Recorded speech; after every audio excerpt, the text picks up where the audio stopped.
కూడా చాలామందికి నేను ప్రతిసారి ఇంటర్వ్యూలో చెప్తుంటాను. నా లక్కీ నెంబర్ 63.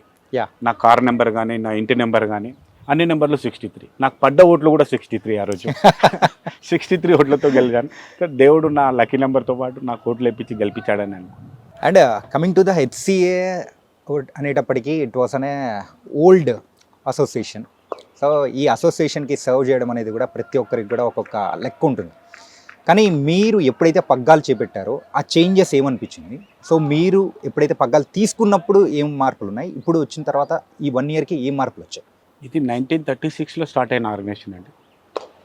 నాకంటే సీనియర్స్ చాలా కష్టపడి ఈ అసోసియేషన్ని ఇంత ముందుకు తీసుకొచ్చారు. HCA is a big legacy. ఇది బీసీసీఐలో ఫౌండర్ బాడీ. బీసీసీఐ ఏర్పడడానికి మెయిన్ కారణం హెచ్సిఏ కూడా.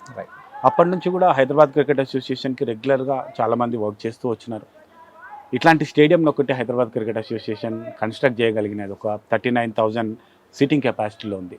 వాళ్ళందరికీ కూడా నిజంగా హైదరాబాద్ క్రికెట్ ఎప్పటికీ రుణపడి ఉంటుంది. కాకపోతే ఒక క్రికెట్ ఆర్గనైజేషన్లో అండ్ స్పోర్ట్స్ ఆర్గనైజేషన్లో చిన్న చిన్న ఇష్యూస్ జరుగుతూనే ఉంటాయి.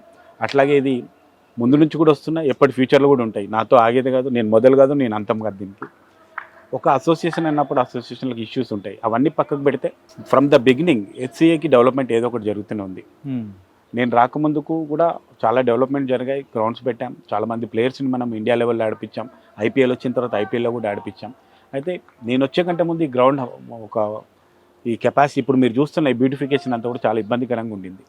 నేను వచ్చిన తర్వాత ఫస్ట్ మనం గ్రౌండ్ని అండ్ పిచ్ని ఏరియాని సెటప్ చేస్తే కానీ ఆల్రెడీ ఏదైతే హైదరాబాద్ క్రికెట్ అసోసియేషన్ మీద ఉన్న బ్యాడ్ నేమ్ పోవాలనే ఉద్దేశంతో దీన్ని ఫస్ట్ ఆఫ్ ఆల్ పిచ్ని కానీ లేకపోతే ఈ సీటింగ్ని, ఈ కెనోపీని, ఈ లైటింగ్ అన్ని చేంజ్ చేయడం జరిగింది. దీంట్లో నాకంటే ముందు ఉన్న వాళ్ళు కూడా నాగేశ్వరరావు గారు కూడా ప్రయత్నం చేసి టెండర్స్ పిలవడం, ఆ తర్వాత నేను వచ్చిన తర్వాత పెండింగ్ పనులన్నీ కంప్లీట్ చేయించడం. మీకు ముందుగా గుర్తుంటే ఇక్కడ ఒక టెస్ట్ మ్యాచ్ జరిగింది. ఆ టెస్ట్ మ్యాచ్ అప్పుడు ఇక్కడ ఎన్నో ఇబ్బందులు ఉండే. ఎందుకంటే నేను వచ్చిన 2 monthsకే టెస్ట్ మ్యాచ్ వచ్చింది. ఈ స్టేడియం కట్టి 30 years బిఫోర్, 25 years బిఫోర్ ఇక్కడ పంబ్లింగ్ ప్రాబ్లమ్స్ ఉండే, వాష్రూమ్ ప్రాబ్లమ్స్ ఉండే. అవన్నీ కూడా మీరు సోషల్ మీడియాలో చూస్తే కూడా చాలా చాలా ట్రోలింగ్ అయింది మన మీద. ఈవెన్ ఒక విషయం చెప్పుకోవాలి సార్, పర్టికులర్గా ఐపీఎల్ స్టార్ట్ అయ్యే ముందు ఈవెన్ సీట్స్ మీద కూడా చాలా డర్ట్ ఉంది. ఆ టైంలో కూడా విమర్శలు అనేది కూడా కరెక్ట్. కానీ అలాంటి విమర్శలను కూడా పాజిటివ్గా తీసుకొని నెక్స్ట్ మ్యాచెస్కి చాలా బ్యూటిఫికేషన్గా చేశారు. మీరు చెప్పింది 100% కరెక్ట్. మీరు ఒకవేళ టెస్ట్ మ్యాచ్ జరిగింది జనవరిలో, లాస్ట్ ఇయర్ జనవరిలో, అంటే ఈ ఇయర్ జనవరిలో. అప్పుడు మళ్ళీ తర్వాత ఐపీఎల్ మాకు మార్చిలో, ఏప్రిల్లో జరిగింది. అప్పటికిప్పటికీ ట్రోలింగ్ కూడా చెక్ చేస్తే, సోషల్ మీడియాలో చెక్ చేస్తే కూడా అప్పుడు జరిగిన ట్రోలింగ్ అంతా కూడా మొత్తం పాజిటివ్గా వచ్చింది. రీసెంట్గా T20 మ్యాచ్ ఒకటి చేసాం దసరా రోజు. మనం ఎంత పాజిటివ్ కన్వర్ట్ అయిందంటే అప్పుడు ఒక్కరు కూడా ఒక నెగిటివ్ కామెంట్ కనిపించలేదు. సో అంత బ్యూటిఫికేషన్ చేయగలిగాం, వాష్రూమ్స్ అన్ని క్లియర్ చేయగలిగాం, ఉన్న ప్రాబ్లమ్స్ అన్ని కూడా క్లియర్ చేయగలిగాం. ఐపీఎల్ తర్వాత ఇంకా బాగా చేంజెస్ చేసాం. ఇప్పుడు మనకి మార్చ్, ఏప్రిల్లో మళ్ళీ ఐపీఎల్ వస్తుంది.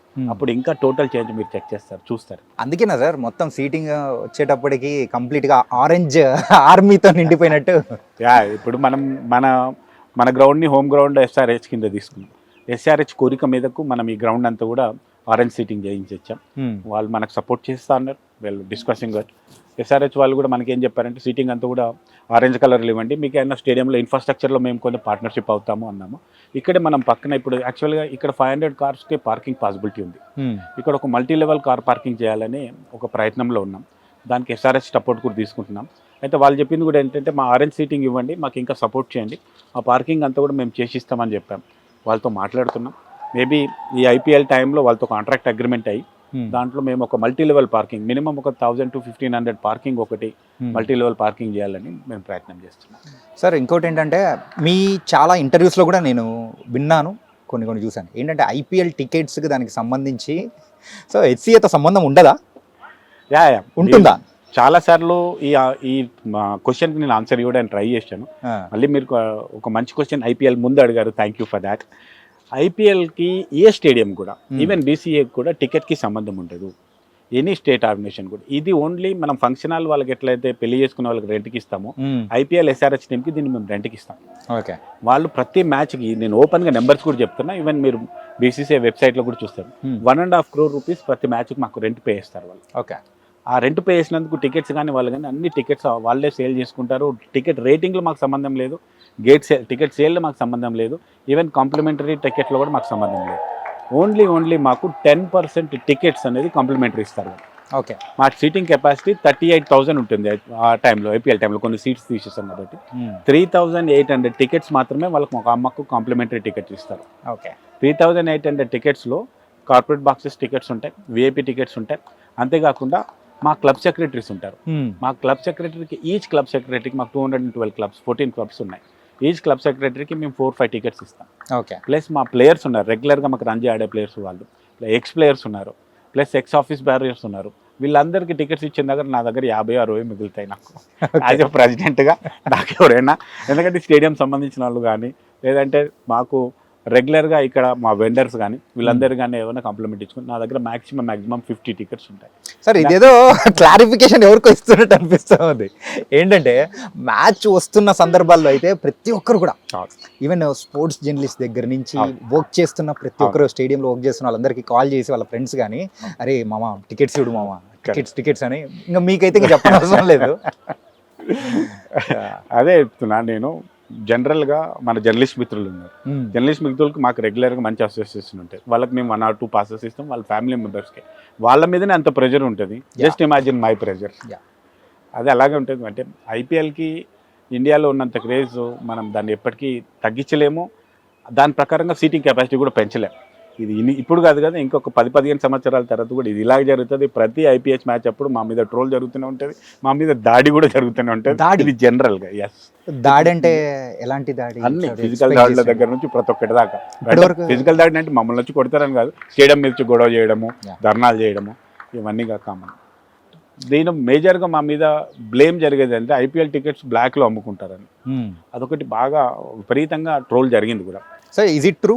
ఒక విషయం అండి, 70-80 టికెట్స్ మా దగ్గరకు వస్తే ఆ టికెట్స్ బ్లాక్లో అమ్ముకోవాల్సిందంటే అంత తక్కువ ఉంటుంది. ఇప్పుడు నాకే రియల్గా కూడా నా ఫ్రెండ్స్కి, నా ఫ్యామిలీ మెంబర్కి ఇవ్వాలంటే కూడా మినిమం 2-3,000 టికెట్స్ నాకు రిక్వైర్మెంట్ ఉంటుంది. అవి ఓన్లీ నా ఫ్యామిలీ మెంబర్స్, నా ఫ్రెండ్స్కి ఇస్తాను. రైట్. అవన్నీ పోయిన తర్వాత బ్లాక్లు ఇవ్వడం అనేది ఎట్లా ఉండదు. ఇంకొకటి కూడా ఏంటంటే, ఇక్కడ జరిగితే బ్లాక్లో ఒక విషయం జరుగుతుంది, ఎవరు కంట్రోల్ చేయని విషయం. సపోజ్ ఎవరైనా ఇంతకుముందు రోజుల్లో కూడా చూస్తే సినిమా టికెట్లు బ్లాక్లో జరిగాయి, రైట్? దాన్ని ఎవరు కంట్రోల్ చేయలేకపోయారు. ఇప్పుడు సపోజ్ మీరే ఉన్నారనుకుందాం, మీరు మీ ఫ్రెండ్కి ఒక పాస్ ఇచ్చారనుకుందాం, రైట్?